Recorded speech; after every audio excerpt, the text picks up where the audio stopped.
Hello, good morning mga kabisnes. So, ito, maraming nag-request sa atin nga gagawa tayo ng video sa ating pag-brining or marination. Kasi ang sa akin guys, hindi ako yung brining ko is yun na rin yung marination ko. So, yun ang ginagawa ko mga kabisnes. So,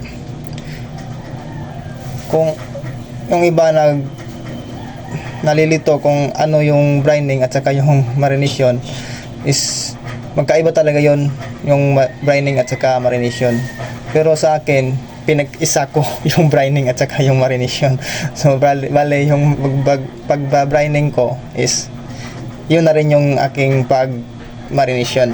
So ito po ang aking ipapakita sa inyo mga business, kasi ito po yung yung diskarte ko sa paggawa ko ng FC ko. So bali mayroon tayong 2 kilos na karning manok na pang fried chicken natin, kasi ito lang yung order. Bali 50 pieces na order. So itong ating marinate ngayon mga ka-business is 2 kilos to, nasa lang to, mga 30 plus nga hiwa.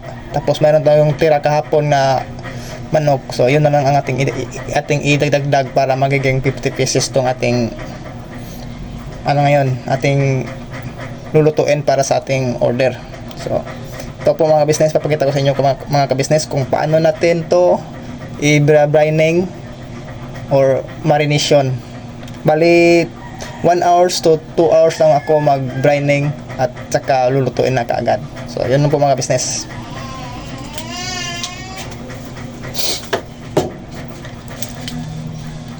Bali, ito 1 teaspoon ang ating measurement.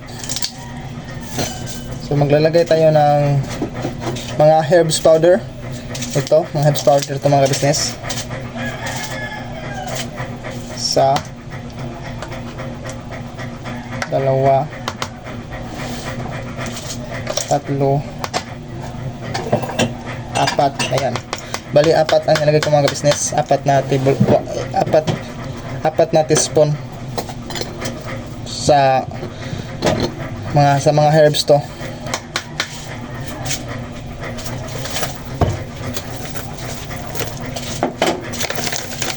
At ito, meron tayong onion powder. Yung iba mga business hindi na naglalagay ng onion powder. Pero ako, mas gusto ko maglagay ng onion powder kasi mas mabango kasi yung onion powder. Yun ang sa mga customer ko. Kasi yung dati hindi ako naglalagay ng onion powder, garlic powder lang. Hindi masyadong maamoy, mabango ang ating fried chicken. Pero nung naglagay na ako ng onion powder,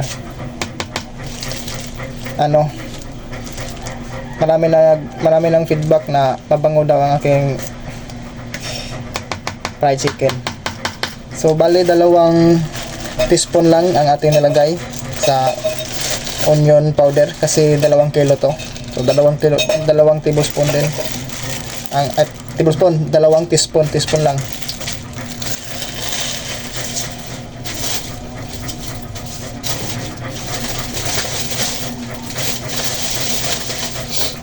At ito mga business, mayroon tayong garlic powder. 2 teaspoon lang din ang ating ilalagay na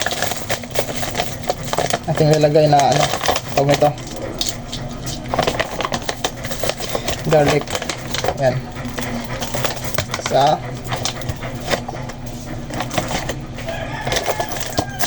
2.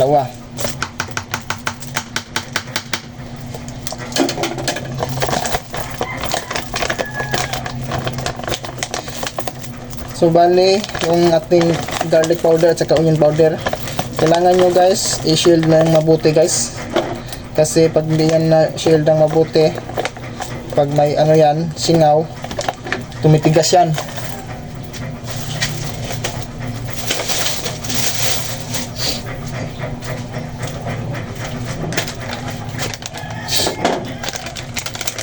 maglalagay tayo ng ginisa mix. To.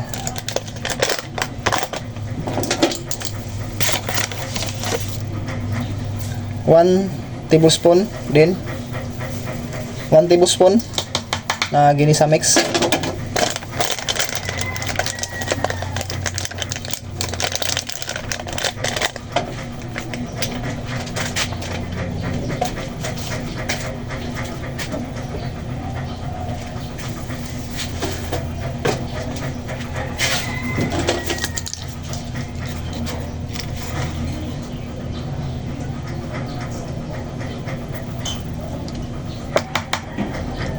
At saka 1 tablespoon na vitsin.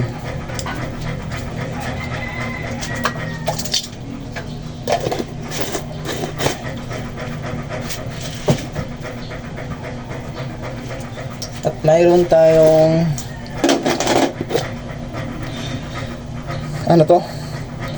Paminta.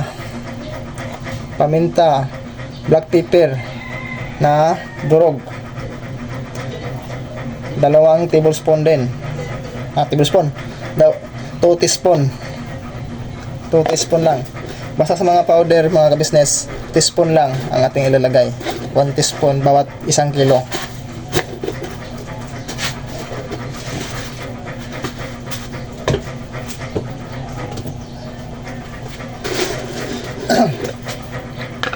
At asin, iodized salt. Pero pwede din kayong gumamit ng rock salt. 2 teaspoon ang ating lalagay na asin. Ayan.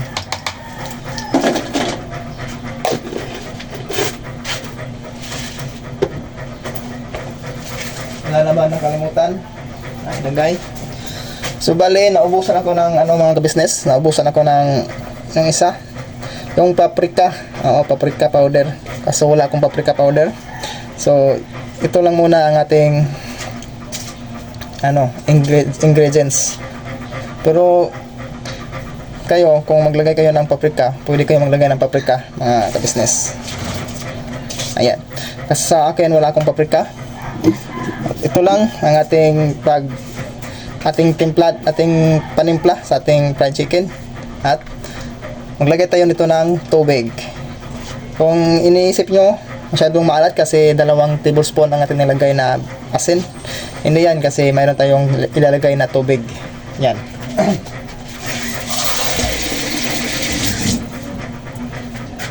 Ito, 1 cup.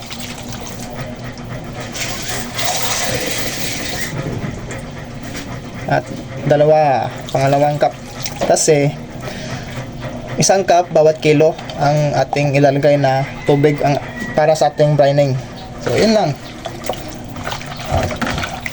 So, haluin lang natin na mabuti, mga ka-business. Pasensya na kayo, huwag niyo akong ibabas na kinamay ko ang ating fried chicken, ating marination.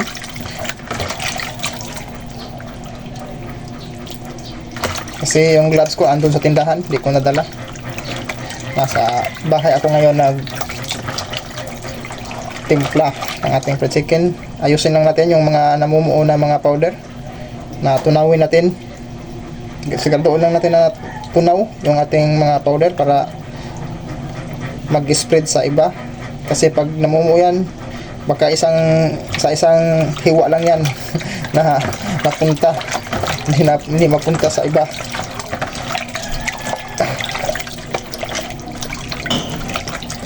So yan, tunawin lang natin yung mga namumuo. Garlic powder sa onion kasi ang namumuo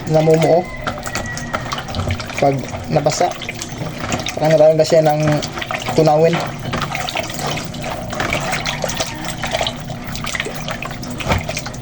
At ganyan lang, mga ka-business, ang ating pag brining. Ayan, kung di ba kung yung ibang vlogger nakikita nyo, mga ka-business, kulay pula yung kanilang kulay pula, kulay orange, kulay yellow ang kanilang mga chicken. Ang ilang marination. Kasi yun na yun, yung kanilang brining at saka marination is pinagsama na yung brining at saka marination. Yan, ganyan lang. I-release lang natin to ng mga ilang oras. Kasi sa akin, 2 oras or 1 oras, okay na. Pero mas mabuti pag mas lalong tumagal. Aabot ng 24 hours na ano. Pero wag nyong ilagay sa ano, kailangan talaga naka-freezer siya para hindi siya masisira. At para ma-maintain nyo pa rin ang fresh ng ating manok, ating juiciness ng ating manok. Kasi pag hindi nyo yan nilagay sa freezer, yung ating manok is mawawala yung kanyang pagiging fresh niya. Kaya nag-dry yung iba, minsan yung iba nag-chat sa akin, nag-dry daw yung kanilang manok. So ganun ang nangyari mga ka-business.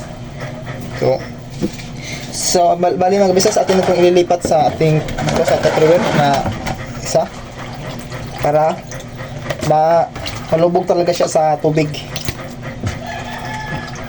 Malubog siya ng mabuti sa tubig para sumunok, mag-absorb talaga ng mabuti ang ating manok at lasang-lasa hanggang loob, hanggang buto ang lasa ng ating manok. Yan, ganyan lang. So i-rest lang natin doon mga ilang minuto, mga ilang oras.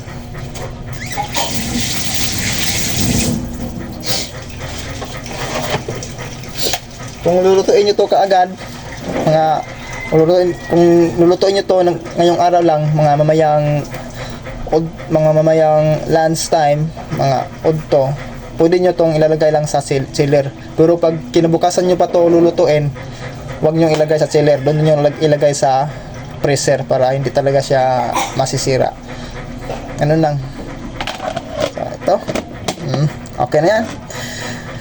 Lagyan muna natin to sa chiller kasi mamaya pa tong mga alas 11 natin lulutuin. Kasi ngayon ano pa lang, anong oras pa? Alas 5 pa. So alas 5, so alas 11, 6, 7, 8, 9, 10, 11. So 6 na oras to ating brining nito. So sigurado ko lasang-lasa na to kasi 2 oras at 2 oras lang ang marination ko sa regular na pagtitinda ko.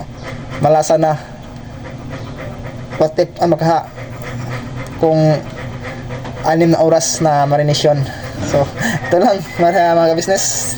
Thank you for watching and God bless ating lahat. Pasensya na kayo sa ating accent, sa ating pananalita, medyo bulol at hindi sanay sa Tagalog kasi Bisaya tayo.